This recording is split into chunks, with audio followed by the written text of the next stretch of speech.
ചേച്ചി, നമ്മുടെ JCI rank ഫയലിനെ കുറിച്ചുള്ള അഭിപ്രായം എന്താ ചേച്ചിക്ക്? വളരെ നല്ല അഭിപ്രായമാണ്.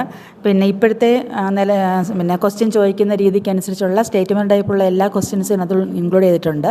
അപ്പോൾ ഇത് എങ്ങനായാലും JCIക്ക് ഞങ്ങൾ ലിസ്റ്റിനകത്ത് ഉൾപ്പെടുമെന്നാണ് ഞങ്ങളുടെ ഒരു വിചാരം.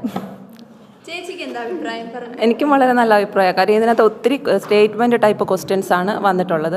പിന്നെ നമ്മൾ ലാസ്റ്റ് ഇപ്പോൾ കേരഫെഡിൻ്റെ എക്സാം എഴുതിയപ്പോൾ കൂടുതൽ സ്റ്റേറ്റ്മെൻറ്റ് ടൈപ്പ് ക്വസ്റ്റ്യൻസ് ആണ് വന്നേക്കുന്നത്. അപ്പോൾ നമുക്ക് ഒബ്ജക്റ്റീവ് ടൈപ്പ് ക്വസ്റ്റ്യൻ ബേസ് ചെയ്ത് പോകാൻ പറ്റത്തില്ലല്ലോ. അപ്പോൾ സ്റ്റേറ്റ്മെൻറ്റ് ടൈപ്പ് ക്വസ്റ്റ്യൻസ് വർക്കൗട്ട് ചെയ്യാനുള്ള നല്ലൊരു റാങ്ക് ഫയലായിട്ടാണ് എനിക്ക് തോന്നുന്നത്. അതെ. ചേച്ചിയുടെ അഭിപ്രായം പറയാമോ? ഇതിനകത്ത് നമുക്കൊരു 30 സെറ്റ് ക്വസ്റ്റ്യൻസ് ആണല്ലോ വന്നിരിക്കുന്നത്. അപ്പം ഏകദേശം എന്നല്ല, നമ്മുടെ മുഴുവൻ സിലബസും കവർ ചെയ്യുന്ന രീതിയിലാണ് നമ്മുടെ ഈ ബുക്ക് ഉൾപ്പെടുത്തിയിട്ടുള്ളത്. അപ്പോൾ നമുക്ക് ഇത് വളരെയധികം ഒരു ഉപകാരപ്പെട്ട പുസ്തകമാണ് എന്നാണ് എനിക്ക് പറയാനുള്ളത്. ചേച്ചിക്ക് ഈ റാങ്ക് ഫയൽ വായിച്ചിട്ട് എന്താ തോന്നിയത്? നമ്മുടെ ഓരോ മൊഡ്യൂളിൻ്റെയും മാക്സിമം ക്വസ്റ്റ്യൻസ് ഇതിനകത്ത് ബേസ് ചെയ്തിട്ട് ഇട്ടിട്ടുണ്ടെന്ന് തോന്നിയിട്ടുണ്ട്. ആ ഒരു ക്വസ്റ്റ്യൻ നമ്മൾ സെറ്റ് ചെയ്യുമ്പോൾ ഒരു പോർഷൻ ആണെങ്കിൽ അതിൻ്റെ മാക്സിമം കാര്യങ്ങൾ അതിനകത്ത് ആഡ് ചെയ്തിട്ടുള്ളതായിട്ട് തോന്നിയിട്ടുണ്ട്. നല്ല ഉണ്ട്, മനസ്സിലാവും. പഠിപ്പിച്ച രീതിയിലൊക്കെയുള്ള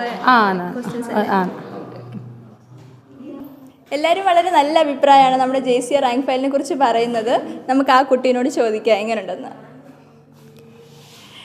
എങ്ങനെയുണ്ട് നമ്മുടെ റാങ്ക് ഫയൽ മേടിച്ചിട്ട്? റാങ്ക് ഫയൽ വളരെ നല്ലതാണ്. ഇപ്പോൾ PSC എക്സാമിനെല്ലാം ഈ സ്റ്റേറ്റ്മെൻറ്റ് വൈസ് ക്വസ്റ്റ്യൻ ആണല്ലോ വരുന്നത്. അപ്പോൾ അതിൻ്റെ ഒരുപാട് ക്വസ്റ്റ്യൻ ഉണ്ട്. പിന്നെ ഒബ്ജക്റ്റീവ് ആണെങ്കിലും എല്ലാം എഴുതാൻ വളരെ പ്രയോജനമാണ്. പഠിപ്പിച്ച രീതിയിലുള്ള ക്വസ്റ്റ്യൻസ് അതുകൊണ്ട് നമുക്ക് എഴുതാൻ പറ്റുന്ന എല്ലാം വളരെ നല്ലൊരു പറ്റുന്ന ക്വസ്റ്റ്യനാണ്. എങ്ങനെയുണ്ട് റാങ്ക് ഫയൽ മേടിച്ചിട്ട്? സംഭവം ക്വസ്റ്റ്യൻസ് ഒക്കെ അത്യാവശ്യം പ്രയാസമാണ്. പക്ഷേ അത് പരീക്ഷയ്ക്ക് എന്തായാലും ഉപകരിക്കും. കാരണം ഏത് ലെവലിലുള്ള എക്സാം വേണമെങ്കിലും എഴുതാൻ പറ്റും. അപ്പോൾ അങ്ങനെ ഒരു ക്വസ്റ്റ്യൻസ് ആണ് ഇതിനകത്തുള്ളത്. അപ്പോൾ ആ ടൈപ്പ് ക്വസ്റ്റ്യൻസ് കണ്ട് പരിചയിച്ച് ഏത് ടൈപ്പ് എക്സാം വേണമെങ്കിലും നമുക്ക് എഴുതാൻ പറ്റും. ഓക്കെ, ശരി, താങ്ക് യു.